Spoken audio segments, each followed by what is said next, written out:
Okay दोस्तों, तो अब ये कहना बिल्कुल भी गलत नहीं होगा कि नीतीश तिवारी और रणवीर कपूर की रामायण अपने बड़े स्केल पर जिस तरह से खुद को रिप्रेजेंट कर रही है, उसी तरह से उन्हें अपनी बारीकियों और डिटेल्स पे और भी ज़्यादा काम करने की ज़रूरत है। क्योंकि अभी हाल ही में रामायण का एक टीज़र रिलीज हुआ है और इसमें थोड़ी सी VFX की प्रॉब्लम हमें देखने को मिल रही है। अब मैं ये नहीं कहूँगा कि ये VFX और CGI उतना भी ज़्यादा बुरा है, लेकिन अब जब आप भारत की इतनी बड़ी पौराणिक कथा को इतने बड़े स्केल पर इतनी बड़ी VFX और CGI कंपनीज के साथ रिप्रेजेंट करने की कोशिश करते हैं, तो आपके पास वो रिस्पॉन्सिबिलिटी बहुत ही ज़्यादा बढ़ जाती है और आपको अपने काम पर ध्यान रखना पड़ता है। क्योंकि 2 पार्ट्स की इस सीरीज़ में जब आप इतना ज़्यादा बजट लेकर घुसते हो, आपके पास वो सारे रिसोर्सेज होते हैं जो आपकी मूवी को एपिक बना चुके। क्योंकि आपके पास वो सोर्सेज हैं जिन्होंने अवतार जैसी मूवीज़ को बनाया है, तो आपके पास वो रिस्पॉन्सिबिलिटी है, वो सोर्सेस हैं, वो CGI है। तो अब ये समझना ज़रूरी है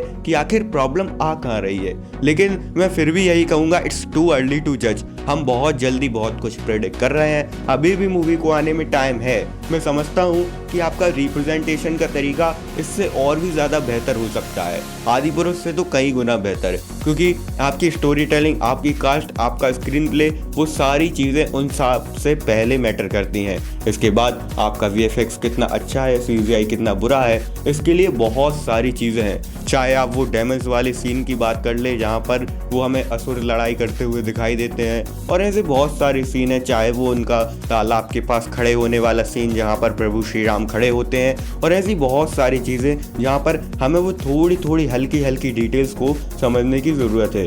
इसके बाद भी वो पुष्पक विमान वाला सीन, आई लव दिस, वो मुझे बहुत पसंद आया। और इसके बाद VFX और CGI के बारे में और डिटेल में ब्रेक डाउन करने की बात मैं अगर करूं, तो मैं समझता हूं कि अभी तक ठीक ही है।